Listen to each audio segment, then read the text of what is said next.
When I was a kid, I was obsessed with martial arts. I competed in black belt taekwondo tournaments, I idolized Bruce Lee in Enter the Dragon, I loved the Matrix movie so much that I wore a trench coat to high school multiple times. I can't believe people let me do that. My obsession with martial arts was reflected in my video game choice, and led me to play a little MMO called Blade and Soul. This game's characters focused on flashy kung fu moves. The character designs were also quite striking. It left a little mark in my developing brain, but I didn't think much of it after high school. Fast forward to summer 2026. I'm presenting my master's thesis, and at the same time, Summer Game Fest is underway. Among the many banger announcements made that day, a new project by the Korean studio Shift Up was announced: Stellar Blade: Blood Rain.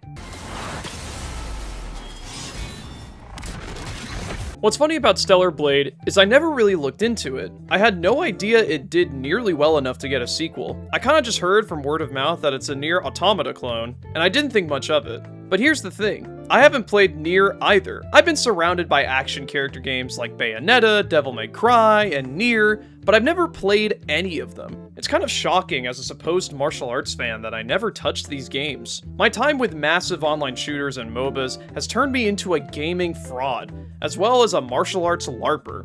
After seeing the trailer of Blood Rain, I wanted to change that. However, things got stranger when I started researching Shift Up. It was founded by the main Blade and Soul illustrator, Kim Hyung-tae. Even crazier, he married Ji Yoon Chae, who not only is a major concept artist for Nikki and Stellar Blade at Shift Up, but she also at one point made emojis for Blizzard's Overwatch. Her article on Blizzard talks about how much she loved playing Overwatch, which is something I'm all too familiar with. Furthermore, Tencent, the Chinese owner of Riot Games, now owns the second most shares of Shift Up behind Mr. Tae himself. What a small world we live in. There's DNA of Blade and Soul, Overwatch, and League of Legends all within this one company.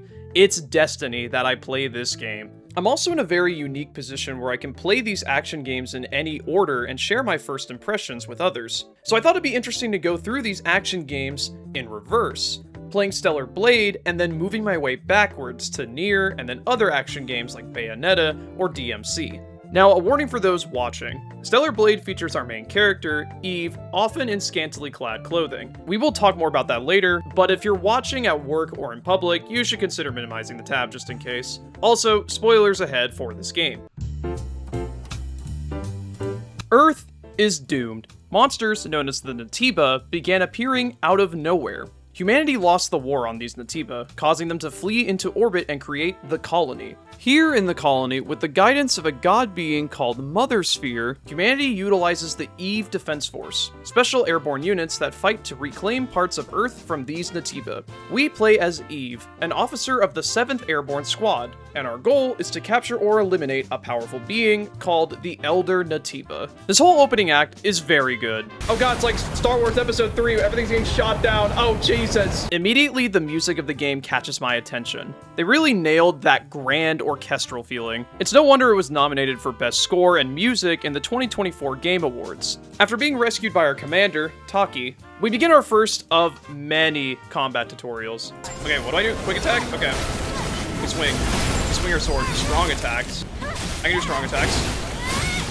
We got little combos. The animations of Eve's attacks are clearly done with a lot of care. Eve's design, full stop, is done with tremendous care. Fluid animations, really good voice acting. Her model was based on an in-studio 3D scan of a popular Korean model. They fully intend to make Eve a standout character. Now, is she actually a standout character? Well, it's complicated. We'll get to that. First, we have to watch our crewmates die. Oh shit! Oh, she got bodied. Uh-oh. The monster design in this game is also very impressive. Fun fact, the Natiba were designed by a Korean movie monster designer who created clay models that were then scanned to produce the game's 3D models. This level of detail is clearly reflected in the game, and it elevates the combat experience.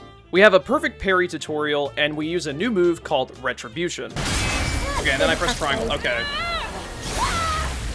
Oh wow, that is a shit ton of damage. Now I assumed from this tutorial that if I ever land a perfect parry, I can use Retribution. This is not actually the case. There's another mechanic called Balance that determines whether or not Eve can perform a Retribution attack. For some reason, the game doesn't tell me this until later. This is also where we learn about beta moves and beta energy, which acts as a mana bar for Eve to cast special moves. We then learn about health potions, rush attacks, and sprinting. Don't stop!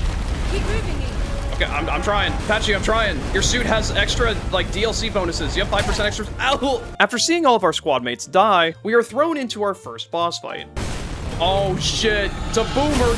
Okay, so this game has a weird approach to tutorials. For instance, this boss is using mechanics the game hasn't taught us yet.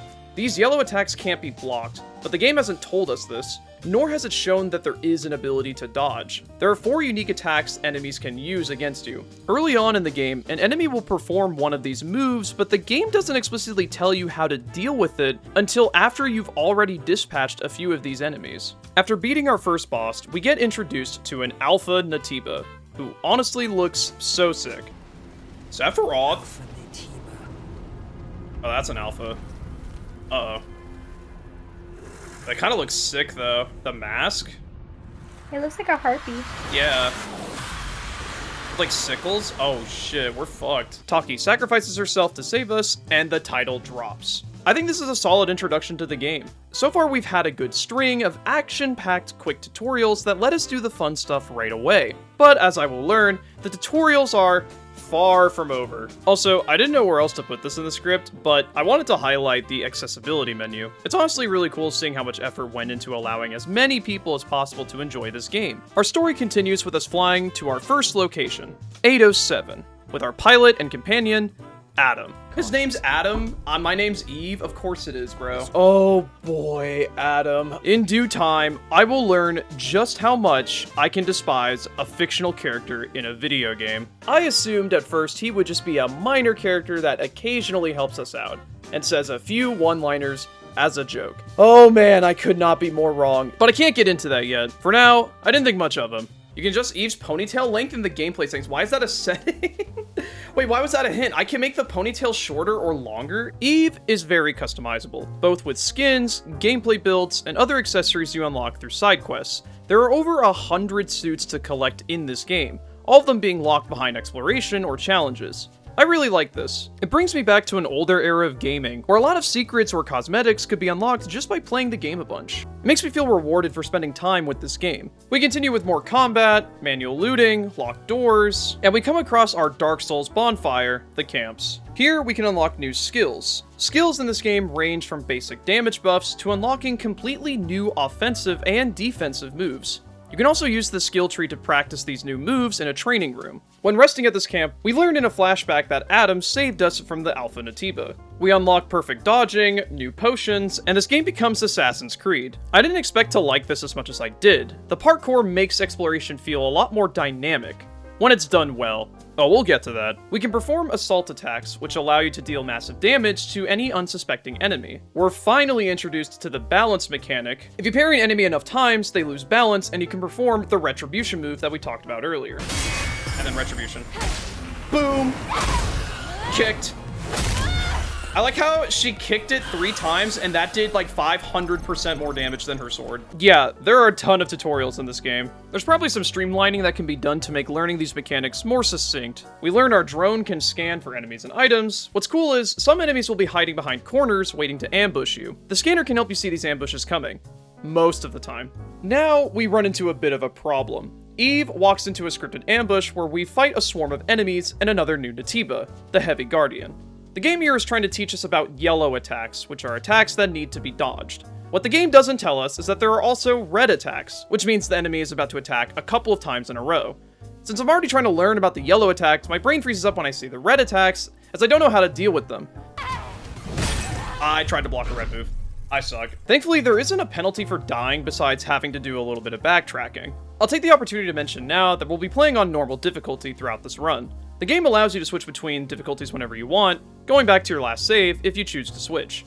There is no penalty or achievement locked behind switching difficulties, so your experience can be adjusted as needed. Again, I'm honestly impressed with how much customization you have when tailoring the Stellar Blade experience. There are collectibles around the map that permanently increase your maximum beta energy and HP. Why is this giving, like, Prime City or Prime Alley? Cowabummer! I was also shocked to learn that you could swim in this game. And there is, in fact, quite a bit of swimming. There isn't any underwater combat, and I think it's better off this way. I don't want to fight a laggy Acris again. Ready for more tutorials?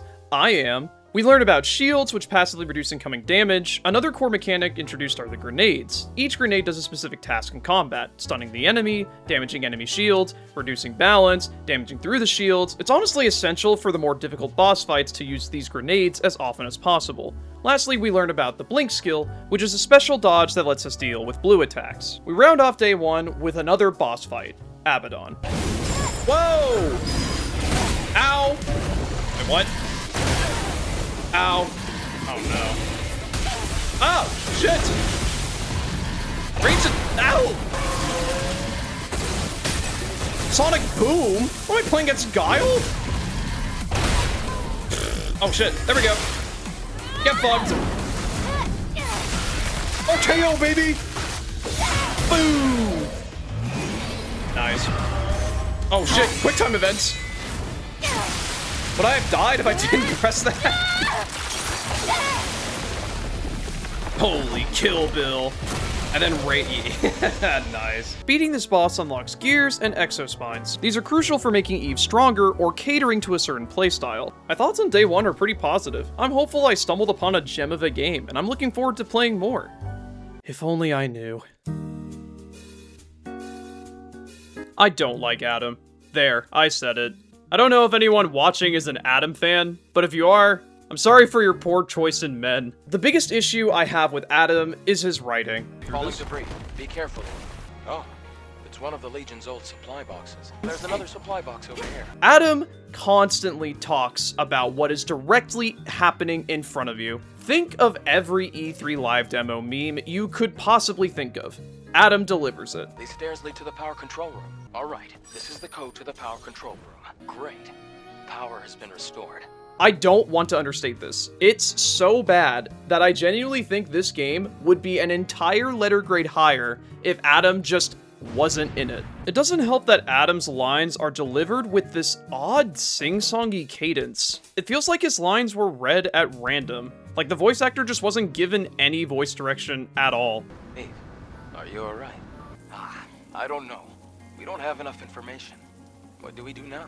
Okay, you can take your time. We got it.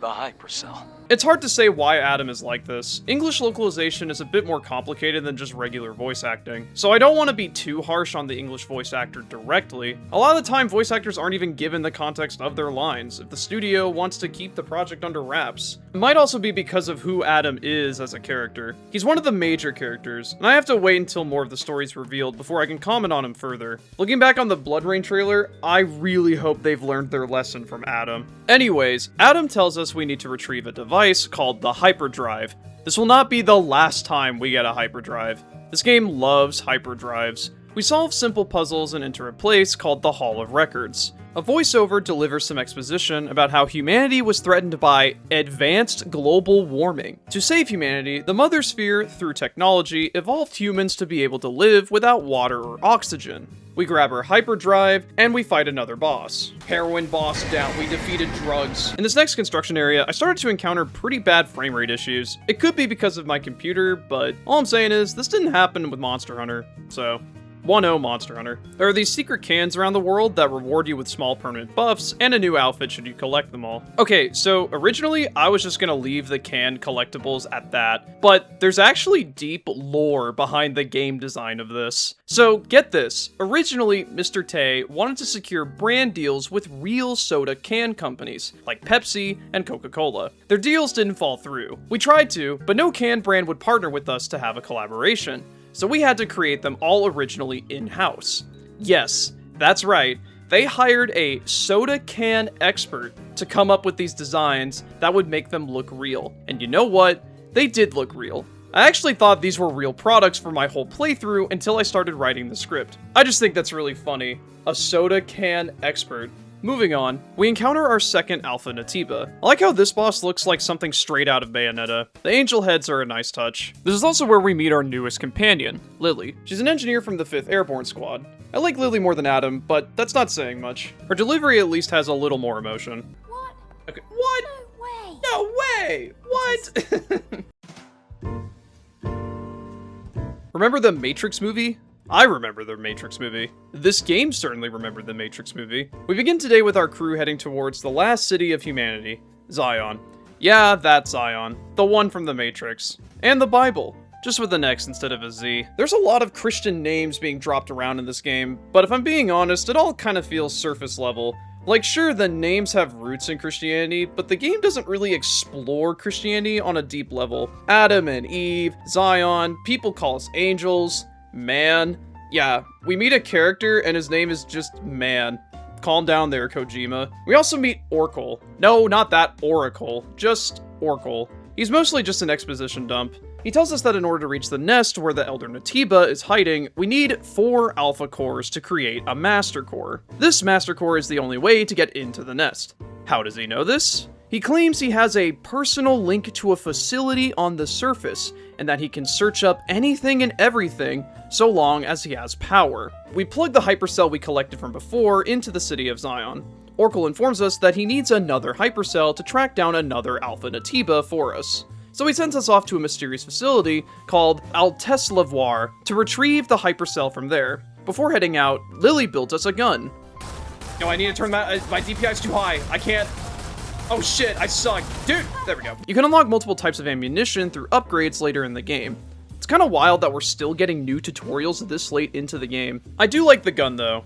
I like it a lot. Maybe more than the sword gameplay. My girlfriend then picks out a new outfit, and chat loses their minds. Girl, it's too small. Girl, we need to size one up. Dude, her ass is out? No, literally. Holy shit, dude. Okay, maybe it's time to talk about that.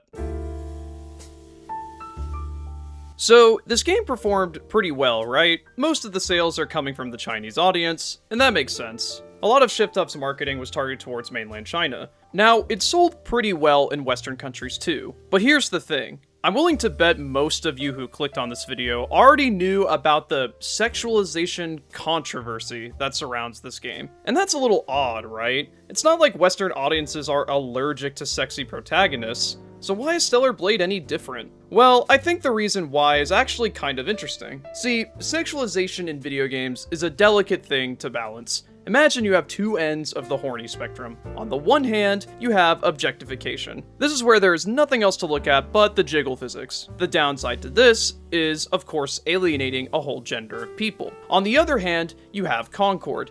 The downside to this is that you're Concord. What's interesting about Stellar Blade is I believe they lean towards the objectification side of things, but not entirely on purpose. Just hear me out here. Tay and Che, as well as everyone else that works in Shift Up, are clearly very talented and driven people. Their focus on art and the human body doesn't really scream sexism or dehumanization to me. The more I look at the concept art and interviews about this game, the more it looks like to me that this team is really trying to make something that's sexy, fun, but still tasteful. Western audiences have shown that there is a demand and an appreciation for this kind of game, but it seems Stellar Blade went a little too far for some Western audiences. Now, why is this the case? Is it the revealing outfits? Is it the monsters? The soda can ads? All of them contribute to some level, but I think the real reason is Eve's character.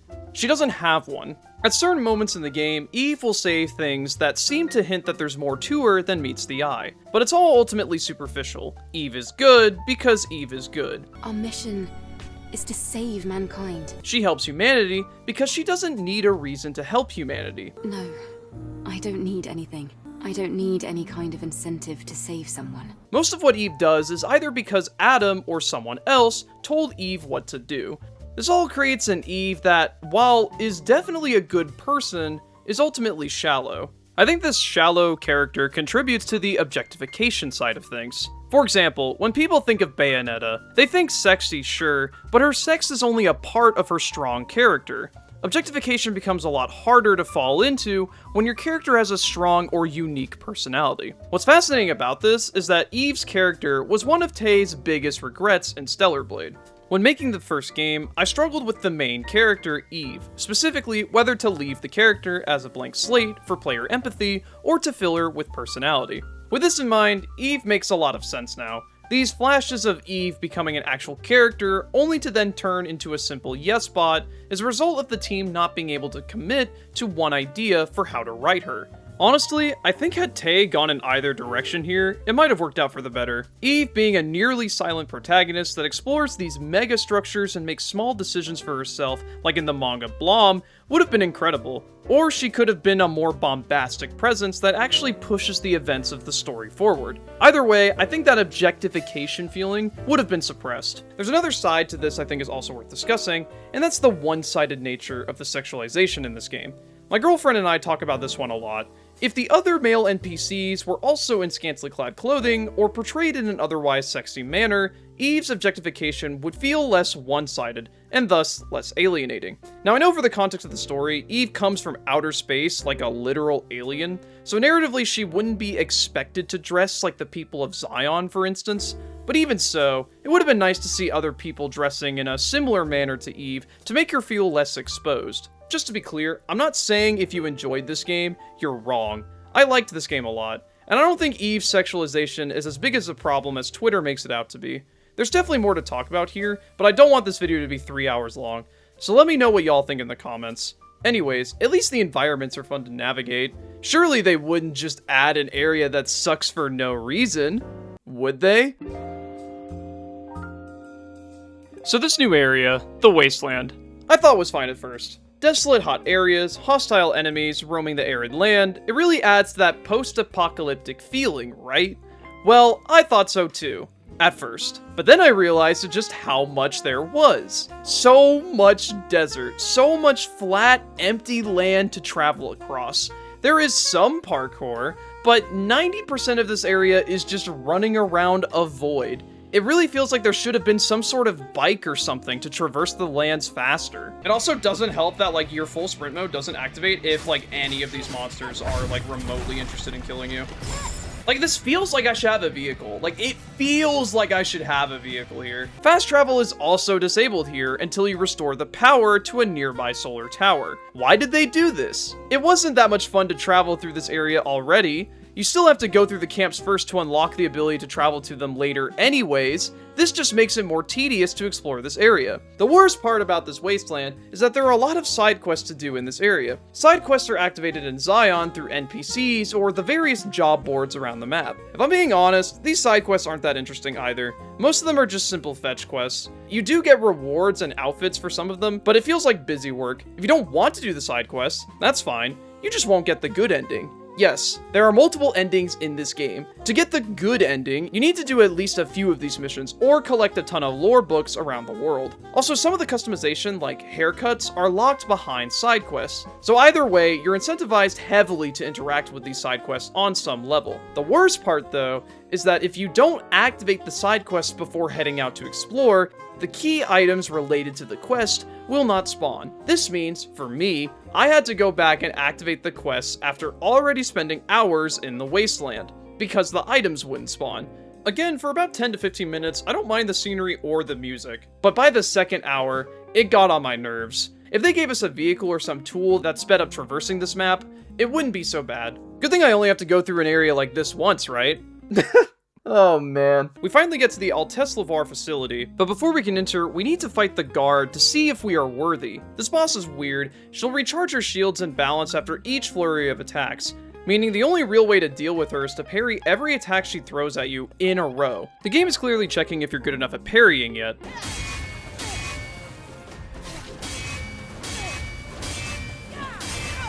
Okay, nice.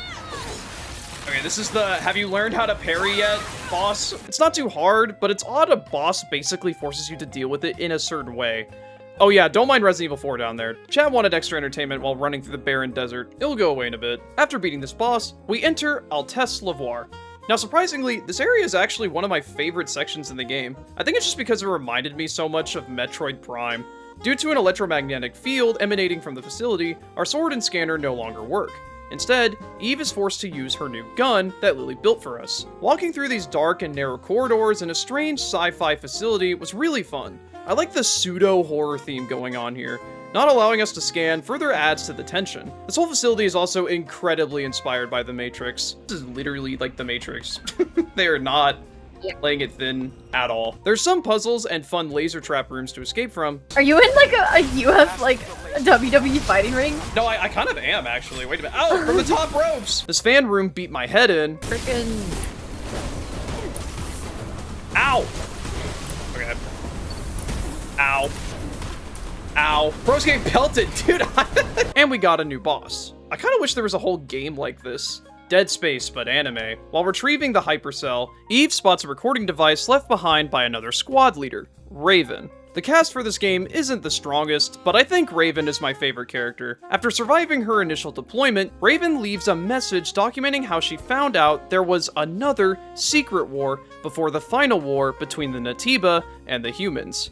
It was a war between humans and an advanced android race, created by the humans, called Andro-Eidos. Humans also lost this war, forcing them to hide underground. Damn, we freaking suck in this universe. Shortly after this, the Natiba came out of nowhere and began destroying the Andro-Eidos with ruthless efficiency. While the Andro-Eidos were struggling to survive against these Natiba, humanity made its escape to the colony. Raven ends the recording by declaring her plan, to find the origin of the Natiba in hopes of finding the Elder Natiba. What do you think, Adam? No, don't ask for Adam's opinion, bro. I don't care what Adam thinks, man. We head back to Oracle with our hypercell and power up the city of Zion. In return, Oracle tells us the next Alpha Natiba is in a sewer called Matrix 11. Of course it's called Matrix 11. Lily gives us the power of double jumping, and we head off. Matrix 11 is a pretty fun area, much better than the Wasteland at least. We encounter new head crab-like enemies, parkour up some debris, and do our best Uncharted 2 reenactment. Let's go. It's collapsing. It's collapsing. Yeah, I'm aware, Adam. Why are all your dialogue options just what's currently happening on my screen? Let me ask you a question. Ever wanted to be Virgil from Devil May Cry? Well, now you can. Die! Oh shit. Okay, that was kinda cool though. After defeating a new boss, we unlock burst skills. These are more powerful skills that can use up burst energy. Eve gains burst energy by performing successful perfect dodges. These skills include an AoE knockback, temporary buffs, an AoE slam, and Virgil from Devil May Cry. We fight another boss and get exposed to some of the most egregious butt shots in the game. But I want to fight them. Aw, man. Leave. Slice. Holy ass shot. Ow. Dude! What is this? Dude, what is happening? Yeah, that's something. We also find another legacy device left behind by Raven, but Adam insists we should first deal with the Alpha Natiba in this area before listening to what's recorded on this device. Sure, Adam. Not suspicious at all. It's then revealed that Taki, our commander from the beginning, is still alive, but she's being subjugated by an Alpha Natiba core. Who did this or why this is happening is unclear. For now, we must kill our mentor. One wing! Yo, we're Sephiroth out! Buried? I think you're right. Adam, shut up! I know how to dodge, man. The cutscenes that follow are very melodramatic, but I don't feel much as a player here. Taki maybe had 10 lines before she was taken off screen before. Then, as soon as we see her again, we immediately kill her off. I think a different approach to this plot point would improve the intended melodramatic effect here. Had Eve somehow learned that Taki was alive, she could have planned a mission to rescue her. We could have learned more about Taki and Eve's relationship to her through some dialogue and maybe even some cutscenes. This could have also added some much needed character to Eve. After taking the Alpha Core from Taki, she dies. We tell Oracle about Taki, and he suggests that there was another Alpha Natiba that infected her, but he needs yet another hypercell to find its location. This guy clearly doesn't run on Duracell. Let me ask you another question. Have you ever wanted to be Sephiroth? Well, you can't, but you can have the wing at least. You go fucking beast mode. Holy shit. We unlock Taki mode. While in Taki mode, you gain access to new unique moves and can't take damage. It's nice in clutch situations with overworld enemies, and it stunlocks bosses. We finally opened the second Raven recording. Here, she reveals that Mother Sphere was actually a super intelligent AI created by a human named Raphael Marx. At some point along the way, Mother Sphere believed the current humanity reached its evolutionary limit, and so, to help humanity further, it redefined what humanity was. It started creating a new species of humans called Andro-Eidos, and claimed they were humanity now. And in order to help this new humanity, a war between the original humans and the Androidos was waged by Mother Sphere itself. That's kind of insane, right? Like, I'll give the writing some credit for boldness. I don't think I've run across a plot of a rogue AI that goes against the first law of robotics by just changing the definition of what a human is. Usually works of fiction focus on the semantic ambiguity of the word harm, not human. I mean, don't get me wrong, I think it's a little silly. These aren't humans anymore. This new thing I just made are humans. I will now kill all these non-humans for the safety of my new humans, because 3 seconds ago, I declared they are not humans anymore. It seems a bit of a stretch to me, but I can go along with it. The truth doesn't need to be kind, only true. Oh my god. You know what I can't go along with? Another desert. Yeah, they did the Wasteland area again. And it's somehow even worse. This time, there are just miles of complete emptiness. At least before there were some paths and a sense of structure. This is just one massive empty desert preset they dropped in from Unreal Engine 5. Also, the power is off, meaning we can't fast travel. Again. But this time, when you go to the solar station to turn it on, you fight a boss. A reused boss, which I'm not a fan of. And then, it turns out, there's a side quest on a different side of the map to activate a sentinel to help you restore power to the station. I gave up before finding that side quest because I was already so tired of desert areas. It baffles me that they did this. Did people playtest these areas and think they were fun to go through? Fun enough to do twice? But hey, at least we get 2 new enemies and a fishing minigame. We love fishing minigames. And this is the only area they reused, right? Nope. We have to go to another facility called Abyss Lavoir, which is identical to the previous Altesse Lavoir. We fight another reused boss to prove our worth before entering this facility. This facility forces us to use our gun, like before. Thankfully, I am a big fan of these sections, and they do change it up a little bit with a giant meat grinder. Why do we have this installed? Yeah, what? OSHA, what the hell are we doing, man? What is the point of all this shit? No, that's what I've been wondering. I'm like, thank God we have those blenders in the basement installed, and like you as the player's like, I'm gonna have to deal with those later on. No, like, thank God we have the massive man-eating blenders. There's more Resident Evil laser rooms, which I still think are fun. Sadly, all the enemies here are reused from the previous area, and a lot of the rooms are reused as well, just with some slight enemy placement changes. Even the boss at the end is exactly the same as before. It doesn't even have new moves. Yes, Lily, I know to watch out. Oh my god, Eve! You should dodge the giant monster that's gonna shoot you! We collect yet another hypercell and another recording from Raven. She delivers the third plot twist. The Natiba are actually human beings. That's right. In order to fight back against the Androidos that the rogue AI Mother Sphere created, humans took to rapid DNA manipulation and forced evolution through biological means. This resulted in the Natiba, who are apparently incredibly efficient at infecting and destroying the Androidos. Okay, so, I'm not sure if I'm just being naive here, but since day 1, I kinda assumed the Natiba were humans. They appear to be zombie-like creatures. After fighting about 500 of these things, they sure do look rather humanoid, at least some of them. I don't know why, but everyone is shook to the core from this revelation, and Chad and I are just standing around wondering why everyone is so surprised. The other revelation that comes with this news is that Eve and Lily, the people from the colony, are actually Androidos and not humans.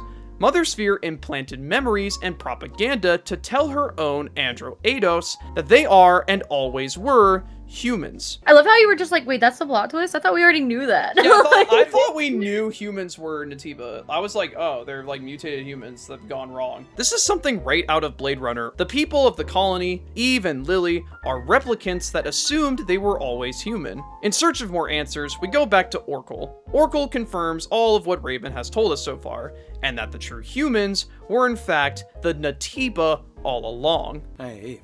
I'll take care of the hypercell. Adam, I don't care what you do, bro. Get out of my sight. Adam, get the fuck out of here.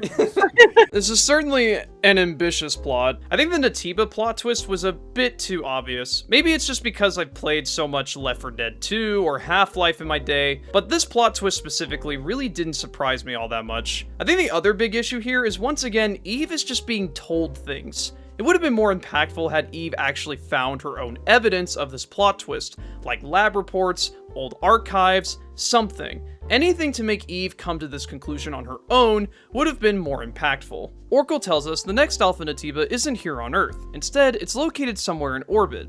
Before we fly off to space, Lily tells us she needs to make a stop at an old workshop. This is also where the game tells us this is the point of no return. Now, I think narratively, points of no return in video games can help make the finale feel much more impactful and high stakes. However, in Stellar Blade, I think it's a little early for this. There's still quite a bit of gameplay left at this point before the actual finale. This game also forces you to use autosaves. No manual saving means there's no chance for you to go back to reload to an older save and explore other areas until you beat the game and restart in New Game Plus. And I don't want to go through the same desert twice. Again. Blade surfing. Whoa! Wait, oh shit, we're skating on our blade? What the fuck? This new area, Eidos 9, introduces some blade surfing. It's pretty fun. It's too bad it's only introduced in certain scripted parts. It would have been cool if this was a method of transportation that Eve could just use in other levels. Now, Eidos 9 is actually a secret area for getting Lily's affection up to 100% before the point of no return. I'm gonna be honest, I'll be skipping over this new area almost entirely. It's just reused enemies and another reused optional boss. I mentioned before how cool the monster design is, but I'm pretty disappointed at the amount of reused enemies in new areas. I understand there's a need to populate the areas themselves with recycled enemies, but for new areas this late into the game, I would expect at least a few new monsters. The same goes for the reused bosses. I didn't like them in Elden Ring, I don't like them here. Speaking of bosses, this game gets compared to Dark Souls a lot. Let me set the record straight. As a diehard Dark Souls 1 fan, this game is not like Dark Souls. Sure, it has the campfires, the locked camera, and the bosses that hit hard, but this game does not feel or play like Dark Souls. I think the biggest difference here is the bosses. In Dark Souls, every boss you encounter has a history. They were once a notable person or a great monster that for one reason or another has gone mad. It made everything in the world feel connected, and the fights had more weight to them. Even if you as the player weren't aware of the lore surrounding these bosses, almost all of them would have unique patterns or mannerisms during the fight. In contrast, the bosses in Stellar Blade are kinda just there. Like, they have some menu that details the function of these bosses in the world, but it's not like any of them are important characters. Their presentation and music are really good. But at the end of the day, these bosses are just random big monsters with really big health bars. They don't have a background or history related to the place they're found in. The only exception here are the last 3 bosses in this game, which we'll get to. Stellar dies twice. Lily brings us to the resting place of one of her partners, Ibris. Lily tells us she was the greatest hacker in the colony, and grabs her memory stick before we head off to the orbital elevator. The scene is kind of nice, but I just wish Lily felt like a character at this point. This tragic moment adds a little bit of character, but the whole game up to this point, Lily has just been another Adam, giving us basic directions and telling us what is happening directly in front of us. Eve, watch out! Eve, get them! That battle was amazing! That was really scary. I don't like it when characters... That was so scary, wasn't it, player? On our way to the orbital elevator, Adam gets a call he's needed back at Zion for some unexplained reason. So Eve and Lily go on ahead while Adam heads back. Now, is it a coincidence that with Adam gone, this is my favorite chapter in the whole game? I can't get too excited though. Lily is still here to make obvious callouts and say the most generic things. Slowly. Oh, hey, be careful. Lily, please stop talking. Jokes aside, this chapter of the game is by far the best one. We get introduced to my favorite Natiba enemies. They're these meshes of flesh and technology taken from something straight out of Metal Gear Revengeance. The backgrounds and environments of the next couple of levels feel surreal and exciting to explore. There's also more blade surfing. I can go over. Shit, dude, I'm trying to rock out to the music, I'm getting my shit kicked in. Go, Nate. Have you tried not getting hit yet? I look away for a second, I trip and fall. This game almost does something really interesting and has a boss fight in this hypertube while surfing. Sadly, we just enter another arena and fight this boss like normal before it runs off. There's this fun platforming section where you need to avoid lasers that activate a sea of turrets that blast you to bits. Oh shit! Oh no. The difficulty in this area definitely spikes. Even on normal mode, these enemies take a lot of hits and hit really hard. Our friend from the hypertube returns and we blast him away with our railgun. The platforming going up this massive elevator was also pretty fun. This boss has my favorite soundtrack in the game. You're definitely not ordinary. Oh, hell yeah. Whoa! I love the battlefield.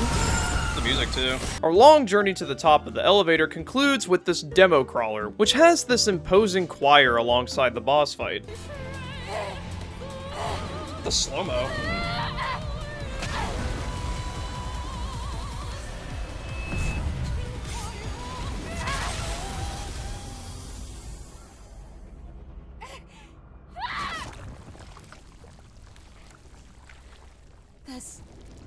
There's no core. Oh, you thought that was the Alpha Natiba? Psych, it's this one. That's the real Oh Alpha. my god. I gotta admit, this looks pretty cool. It's a scripted fight, but it feels very fitting and cinematic. Shoot!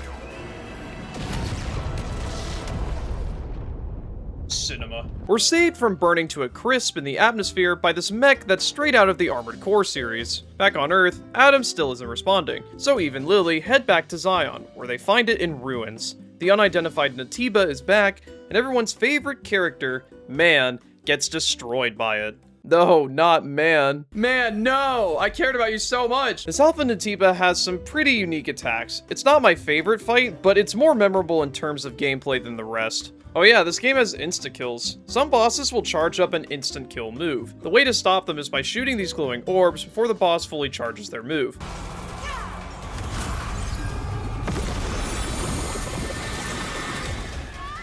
I just died. Okay. I guess I didn't stop it. This mechanic is only in like 2 bosses in the entire game.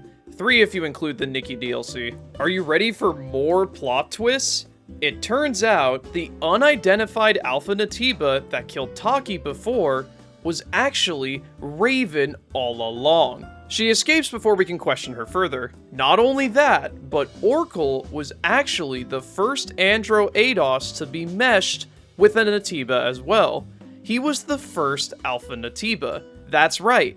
Decades ago, Orkul was killing countless human beings during the Andro ADOS War. In the past, I slaughtered countless humans. But after being left for dead, for some reason, humans found and saved him. Since then, Orkul used the power of his Alpha Core to build Zion as a way to atone for his sins. For his final sacrifice, he hands us his own Alpha Core to complete the Master Core, which allows us to go after the Elder Natiba. The rest is up to you. And then he fucking dies. Okay, so a few things. Raven being a villain, not that shocking. We've seen quite a bit of her now through her recordings. Each one shows her slowly questioning her existence and the validity of Mother Sphere itself. She kind of just felt too important to throw away in some audiobooks, so it wasn't too surprising. But it makes sense at least. Secondly, why did humans save Orkul? The humans and Andro ADOS were in an extinction-level war. He admitted to killing countless humans. I slaughtered countless humans. Do you have any idea how many humans you have to kill before a computer loses count? It would be like if someone found a global serial killer and brought them home to feed them some bread. I get that the game is trying to demonstrate the endless kindness of humanity in an effort to show that we are worth saving, but I think this is a pretty silly scenario for me to believe. This doesn't get explained any further either. It's just dropped here in this one line, and then he dies. Remarkable. Also, where is Adam? He hasn't been here the whole time? Oh well, I don't miss him. I hope he doesn't come back, honestly. I can't celebrate too much yet, because apparently we fitted Adam's bike with a tracking device. When did we do this? It's not important enough for the writers to tell us. With our Master Core in hand, we follow the signal to Adam's bike. It just so happens that this is also where the entrance to the nest of the Natiba is. Lily suits up in the Armor Core to help us. Oh boy, I can't wait for Lily to be useful and contribute and become a character. We find Raven's final entry, where she reveals that the Natiba were climbing up to the colony in space and nearly got to Mother Sphere. To prevent defeat, Mother Sphere destroyed the orbit ring that floated around the Earth, causing a catastrophic wave that swept the Earth. Mother Sphere is the reason why Earth is now a desolate wasteland. Raven then reveals herself in front of the entrance to the nest. She reveals that she served him for a long time, and that this talk of Eve being the chosen one ends here. I wonder who they're talking about. Also, just before Lily can be useful, Eve tells her to stand back. I want you to stay back this time. I'm a Wesker fanboy. What do you mean stand back? No, Eve, what do you mean? We have a giant mech. We should use it, whatever. All right. Whew, thank God. That would have sucked if Lily was useful. This boss fight is a crazy difficulty spike. Definitely one of the better fights for sure, though. The music slaps, too.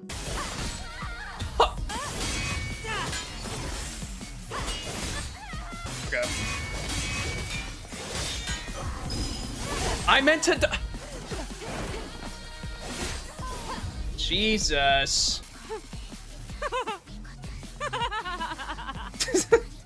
She's so fucking crazy. What? She Virgil? Yo! Good dodge, I'll take that. Okay.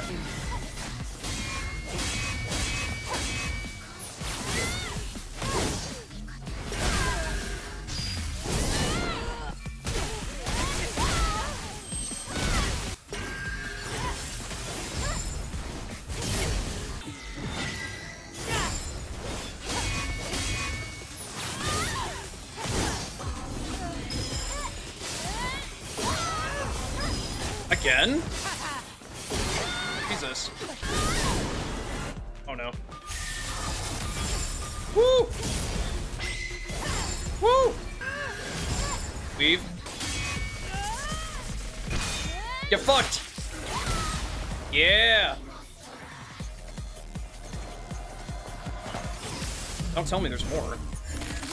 Oh! Rip your arm off! Holy shit! Just like she had done the Taki. Yeah. Oh, both arms. Get fucked. Eve then spares Raven. I mean, it's kind of crazy to say spared. More like permanently maimed and left as a stump. Then we enter the nest. Are you ready for one last plot twist? Buckle up for this one, because it's a doozy. We enter the nest and find out that this whole time, the Elder Natiba was Adam. It's fucking Adam, dude. Oh my god, why? Not only that, but he's also Raphael Marx, the human that created Mother Sphere. Wow. What an insane character. A human scavenger in the post-apocalyptic wasteland that's also a genius scientist that's basically responsible for the destruction of the entire human race, that's also the most powerful Natiba and has reached near godhood status through genetic mutation and engineering. I suddenly feel bad for the voice actor now. Like, how do you even voice act such a ridiculous character? I guess the weird cadence delivery here is a safe option. I still despise Adam, though. 2 hours of E3 dialogue cannot be forgiven. Adam tells us that humanity can only be truly saved if an advanced andro-ADOS, such as Eve, and a Natiba that hasn't succumbed to its violent tendencies, like Adam, merge into one being. The new, true humanity. God, my head hurts. Here we have to make one of two choices. Merge with Adam, or refuse. Now, I know what the game wants from me. I've been paying attention to the side plots, the plot twists, the deception of Mother Sphere, and the suffering of the Natiba. I've seen the state of Zion and all the people of Earth, and I know deep in my heart what the true ending is. That being said, I'm killing Adam. I can't stand this guy. Humanity be damned. Choosing to fight Adam unleashes the final Elder Natiba boss fight. Eve isn't alone this time. What? Man, Lily suited up for no reason. Why is she even here, man? Thank God Lily isn't useful. That would suck. Dude, this is... Bro. Why is it fucking Adam that has to do all this shit, bro? This is the only boss fight that made this game feel like Elden Ring. Actually, looking at it in post, this is just the Radagon fight. It's a great fight, don't get me wrong, and knowing my hatred for Adam is coming full circle made it feel all the more cathartic. What? Fly up! Oh, it's all biblical and shit! Cut his arms off! Fuck you, Adam! I never liked you, you piece of shit! Omni Slash! Holy fuck! I'm fighting Adam. Let's fucking go. Chat. Never name your kid Adam. After slaying Adam, a strange being comes down to Eve and Lily and speaks some cryptic lines. This is Mother Sphere. Yep, she tells us to come home and we cut to the credits. With this ending, the old humanity is certainly doomed, and all that remains is Mother Sphere and her new humanity. I think for closure, I'll go ahead and go over the other endings briefly. So, if you choose to merge with Adam, Mother Sphere detects this sacrilegious move and locks up the mech Lily is in. Thank God Lily isn't useful, that would suck. You fight the mech, and one of two things happens. If Lily doesn't get the memory stick from Ibris, Lily dies in the mech. If only I had Ibris's hacking code. Oh, the game's like, if only you maxed out my affinity. Oh my god, they kill her! Holy shit, they fucking kill her! That's crazy. And you have to fight the mech with Lily's dead body still hanging inside of it. It's honestly incredibly morbid. Mother Sphere ends the Eve protocol and makes her full-scale invasion. Eve makes a Halo Reach last stand as the game fades to black. If Lily gets to Eidos 9 and the Ibris memory stick, Lily can hack her way out of the mech and you defeat the mech. Mother Sphere ends the Eve protocol and begins a full-scale invasion on Earth. Eve and Lily make a final stand, and after hours of fighting, Eve stands victorious. Lily powers up Zion once more, and the credits play. The new humanity has a fighting chance. I need a drink. I think Stellar Blade is ultimately a fine game, but it's not a great game. More often than not, when something remotely interesting is happening on screen, it usually just reminds me of another more fun game that did it better. It's fine to wear your inspiration on your sleeves, but this game never really feels like it has anything more to add to its inspiration. The characters all feel pretty shallow as well. Most of them just have exposition dialogue and tell us obvious things that are happening in front of us. Raven is the only exception here, but I think her role in the story is doing a lot of the heavy lifting. Imagine if the game was instead played through Raven's perspective. I think that would have been a lot cooler. Navigating a series of creepy sci-fi facilities, slowly uncovering the truth with your dying squad mates, and then making a final decision to help or kill Adam. That being said, even in this game, Raven's dialogue isn't really that interesting, outside of some fun, crazy anime laughter. The story is ambitious, but the lack of meaningful dialogue between the main characters really hurts the later half of this game's story. The actual gameplay is pretty solid. It takes some getting used to, but nailing some of the bosses feels really satisfying at times. Traversing certain maps was really fun, especially when a lot of climbing or parkour were involved. I wish it would just remove one of the desert levels entirely. Sure, the game is shorter, but reusing a bunch of content really makes the game feel grindy. The same goes for the monsters. Their designs are great, but seeing the same monster 5 levels in makes the world feel less interesting. With any luck, the sequel will be much better, and the original will be looked back on as a flawed but strong beginning to an otherwise good series. Please don't give me another Adam. Thanks for watching. If you enjoyed these videos and want me to make more, leave a like and subscribe. As of now, new subscribers will become the new, true humanity. A lot of you liked the Monster Hunter video, so hopefully I can make this into a series. I'll be streaming the games that inspired this one next. If you're interested in that, link in the description below. Thank you again to my lovely patrons and YouTube members. Without you guys, videos like this would not be possible. And now a shout out to my biggest patron supporters: Ultim Praise, Alpha, Bastion Saber, Basket of Clementines, Blue Bomber, Prism, Cool Whip, Draco, Dragonbjorn, Flint Hero, Garchomp, Garridan, Gold, Gun Game, My Sweetheart Haley, Jinko, Kiri, Luis, Lee, Mawile, Mama Jace, Morgan, Naruto, Nico Moding, Rainbow, Seaman, Simply Pirate, The DKG, Waffles,